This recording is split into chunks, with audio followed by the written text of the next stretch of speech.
নমস্কার বন্ধুরা, কলকাতা হাইকোর্টের বিচারপতি সৌগত ভট্টাচার্যের এক যুগান্তকারী রায়ের পশ্চিমবঙ্গ স্কুল সার্ভিস কমিশনকে তাদের যে শিক্ষক নিয়োগ 2025 সালে তারা বিজ্ঞপ্তি দিয়েছিলেন, সেই বিজ্ঞপ্তিতে বদল আনার নির্দেশ দেওয়া হয়েছে।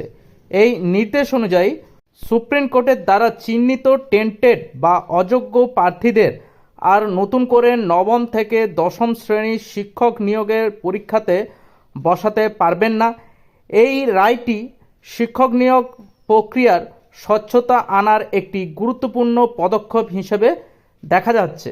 গত 30শে মে প্রকাশিত হওয়া শিক্ষক নিয়োগের বিজ্ঞপ্তির পর থেকেই একাধিক অভিযোগ জমা পড়তে থাকে যে বহু টেন্টেড প্রার্থী আবেদন করেছেন এবং এই অভিযোগের ভিত্তিতে কলকাতা হাইকোর্টের একটি কড়া নির্দেশ দেয়। বিচারপতি ভট্টাচার্য স্পষ্টভাবে জানিয়ে দেয় যে কলকাতা হাইকোর্ট এবং সুপ্রিম কোর্টে পরবর্তী রায় অনুযায়ী টেন্টেড প্রার্থীদের চিহ্নিত করা হয়েছে এবং এসএসসি ও পশ্চিমবঙ্গ মধ্যশিক্ষা পর্ষদ উভয়ই এই সম্পর্কে অবগত। আদালত স্পষ্টভাবে জানিয়ে দিয়েছে নিয়োগ প্রক্রিয়ায় কোনোভাবেই দুর্নীতিগ্রস্ত প্রার্থীদের জায়গা দেওয়া যাবে না, অর্থাৎ তারা আর অ্যাপ্লিকেশন করতে পারবেন না। যারা অ্যাপ্লাই ইতিমধ্যে করেছিলেন তাদের অ্যাপ্লিকেশনটি ক্যান্সেল হবে। এবং বিচারপতির প্রশ্ন তুলেছেন, যারা জালিয়াতির মাধ্যমে চাকরি পেয়েছেন তারা কিভাবে নতুন নিয়োগ প্রক্রিয়ায় অভিজ্ঞতার জন্য বরাদ্দ 10 নম্বর এর সুবিধা পাবেন। তো এই নিয়ে সুপ্রিম কোর্টের নির্দেশ অনুযায়ী এই বছরের 31শে ডিসেম্বরের মধ্যে সম্পূর্ণ নিয়োগ প্রক্রিয়া শেষ করার কথা মনে করিয়ে দিয়েছেন হাইকোর্ট।